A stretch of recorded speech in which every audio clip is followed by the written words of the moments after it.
Hello, everyone, and welcome back to the Holy Ghost Speaks podcast.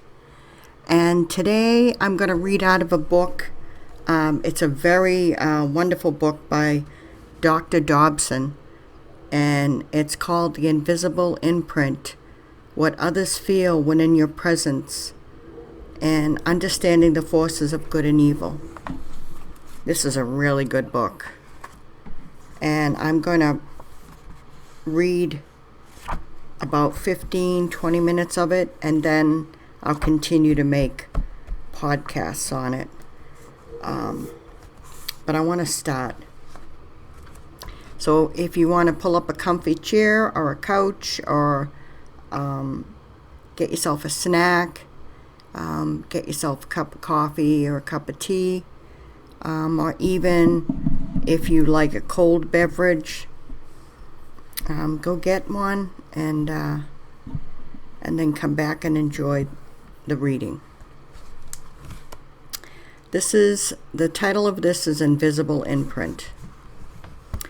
Standing on the ridge of the Grand Canyon and gazing out over those millions of acres of gutted rock, we find ourselves wondering how long it took the surging waters of the Colorado River cascading through that canyon to erode that much rock. Hushed by the awe of it all, we become aware of the unique presence of the Creator. In contrast, standing at the edge of the ghoulish-looking tombstone-like outside walls, swaying over the 6-foot pile of rubble where the World Trade Centers once proudly stood, stunningly confirming the unmistakable presence of evil in our world. Emergency vehicles, stretchers, and body bags made us shudder with the awareness of such a diabolical reality. These contrasts symbolize the battle being waged between God and Satan for control of this planet. Though our choices, to one degree or another, each of us become a bodily expression of a presence. Standing in the Lincoln Memorial, one feels the presence of a man who had a profound influence on our nation. The sculpture has portrayed a haunting, melancholy look on the face of the 16th President of the United States. One imagines what steady resolve he must have had to stir our nation through the great crisis of the Civil War. As you read the stirring words of Abraham Lincoln's second inaugural address engraved on the walls there, this unique presence intensifies. The silence that sweeps over you seems so appropriate it goes unnoticed. For good or evil, for greatness or commonness, as somebody's hero or villain, every person has a presence.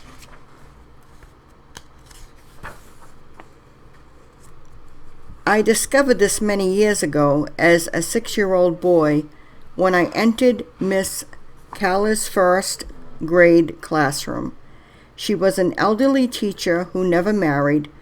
Her whole life had been devoted to children. I was blessed that she had not been forced to retire when she reached the age of 65. When I entered her class, she was in her early 70s. Her hair was thinning. The coarse blue veins in her elderly hands were readily visible through her paper-thin skin. I still remember her kindly, penetrating blue eyes and the dignified look on her narrow, angular face as she stood tall and straight to address the class. There was something majestic about her presence that made her first graders feel someone very important and intelligent cared about us and believed that we could learn. She taught us the Pledge of Allegiance, the 10 Commandments, the 23rd Psalm, the 100th Psalm. We learned the alphabet in various ways each letter could sound. And she played recordings of great symphony orchestras and taught us to identify the various instruments by their sound. I still benefit from the sense of rhythm she ingrained in me by letting me play various instruments in the rhythm band. When I was in Miss Caller's presence, I wanted to behave. I wanted to learn and study. I cared about what she thought of me because I knew she loved me and I wanted to please her. 65 years later, the imprint of her presence is still vivid in my memory. Her name ranks high on the list of people who have had a profoundly positive impact on my life.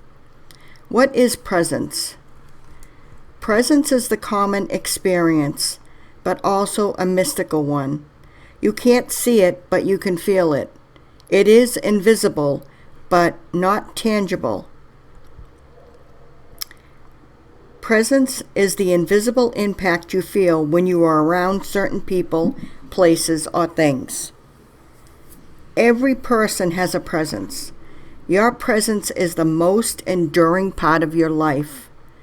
It leaves traces of you like an invisible imprint on everyone you meet in life, especially on those who are the closest to you. Everyone who encounters you feels your, I guess they printed it wrong. Okay, everyone who encounters you feels your presence when they are around you, and no one else has a presence exactly like yours. The spirit, mind, and brain. The presence emanating from you is produced through a very complex process continually occurring in your mind, in your brain. Your brain has an unbelievable capacity for storing multi-dimensional memories from your past. For example, I can still see my grandmother standing at her kitchen counter mixing the dough for her famous cinnamon rolls. Beads of perspiration which would break into streams down her narrow forehead as she rolled the dough into thin sheets. Although it has been over 60 years ago, I can still recall the smell of yeast from freshly rising dough as though it were yesterday. As the rolls were carefully put on baking sheets, sorry about that, that's the Air Force, and placed in a preheated oven, the unforgettable aroma of hot brown sugar and cinnamon filled the house. I remember the feel of the big ceramic mixing bowl held tightly between her left arm and my stomach as I energetically scraped the sides with a tablespoon, gripping firmly in my right hand, determined to leave as little of the warm glazed icing there as possible. I remember how slowly the time seemed to pass before the rolls were done, and I could sink my teeth into the finished product. My brain is also filled with memories from your history, carefully stored there by your mind. All these sensations, the sights, the sounds, the feelings, smells, and tastes, are kept in different parts of the brain and are inexplicably orchestrated by your mind or spirit when you want to recall them. so that these memories can be relived just as you have chosen to remember them. Out of this complex process comes the version of your life you believe to be true. As you can see, our presence is profoundly affected by the way we have chosen to remember our past. Later, we will discover that God has a creative version of your memories that will comfort you and bring peace to your mind or spirit in the event you are troubled by your past. And Satan has a destructive version of those same events that can leave you feeling anxious and depressed. Becoming aware of your world. God has designed our mind and brain to be the place where the invisible world of spiritual reality and the natural world of physical reality interface. In his conversation with Nicodemus, a Jewish leader, Jesus uses the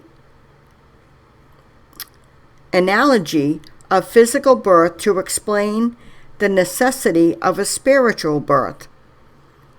He reminded Nicodemus that until we are physically born, we are only vaguely aware of the great big, wide and wonderful world outside our mother. Our prenatal world is limited to the sounds and feelings we are exposed to while still a part of our mother's body. However, physical birth brings us into direct comfort with the physical world and enables us to begin interacting meaningfully with it. Jesus tried to help Nicodemus understand that just as physical birth equips you to interact with the physical world in a meaningful way, once you are spiritually born again, your spirit or mind equips you to interact with the invisible world of spiritual presence in meaningful ways. In later chapters, we will discover this invisible world is comprised of an interesting and powerful variety of sources from which spiritual presence comes. In addition to your unique presence, there is the presence of good and evil, expressed through God, Satan, angels, and demons, are very real and powerful. But you are unique in that you have the freedom to choose what role each of these will play in defining your presence. A person unfamiliar with spiritual realities may feel somewhat uncomfortable about seriously considering the possibility of an invisible world affecting their presence. But think of the many invisible sources of physical power we have come to rely on already in the normal pursuit of everyday life. Electricity, sound waves, light waves, electromagnetic fields, solar power, and nuclear power, or nuclear energy. We take these invisible sources of power for granted, and we have grown so dependent on them, it is difficult for us to imagine what our daily lives would be without them. Just as science has developed the technology to put such invisible sources of power at our disposal, so God has equipped our spirit and mind to interface with these invisible sources of spiritual power. Our brain is the physical organ that becomes the battlefield on which spiritual warfare is waged between our spirit and the forces of good and evil to determine whose presence will be expressed through our body. Like a television is equipped with the technical ability to intercept and translate a select program of invisible waves of light and sound into visible pictures and audible sounds, so through your mental processes you are physically equipped to intercept a select set of spiritual impressions and translate them into physical expressions. Spiritual impressions and translate them into physical expressions. Okay, impression. Okay.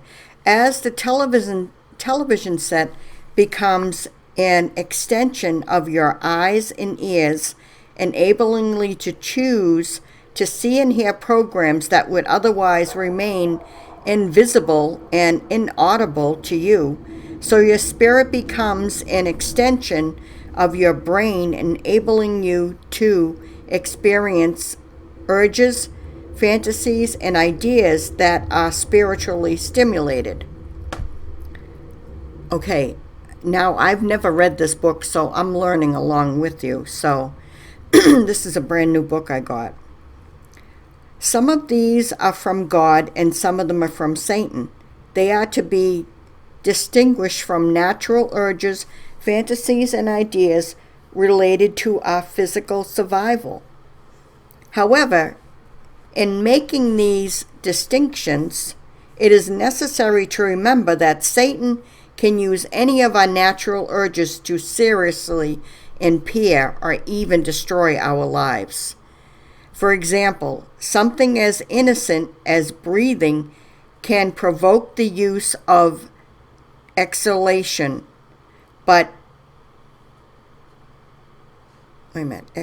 exhilaration, but potentially deadly inhalants. I don't think I understand that.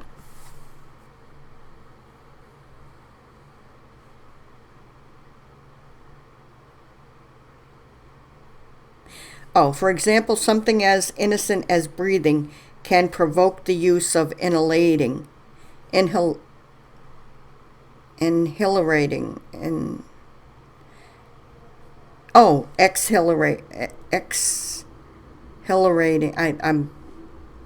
think that's what it says. But potentially deadly inhalants. The ability to translate urges, fantasies, and ideas into attitudes and behavior is a unique gift God has reserved exclusively for human beings. This is what sets us apart from all other creatures. Only human beings can give visual, physical expression to the invisible presence of spirit beings. This is why it is so important that we develop the wisdom to discern the origin of our urges, fantasies, and ideas as early in the discussion making process as possible. Unfortunately, very few of us are taught the skill of making these kinds of spiritual discriminations in our youth. Later, we will divulge more deeply into the issues at stake in the war between good and evil and the role we have in that conflict. You will see how deeply your response to good and or evil affects the presence projected from your life and consequently the way others respond to you. But for now, let's take a closer look at this whole idea of presence and the process that produces it. Okay, my friends, it's about 20 minutes and I'm going to end this part. And if you have this book, I'm in chapter 1 on page 8. And the next time I will pick up where it says my physical presence. So everyone, have a great day. I know 20 minutes flies, doesn't it? But I really don't want to make these too long, because some people really, they want to hear it, but they don't have a lot of time. So that was from the book Invisible Imprint, and I will continue to read this and put up a playlist for it. So everyone, be blessed and have a great day, and have peace. Thank you.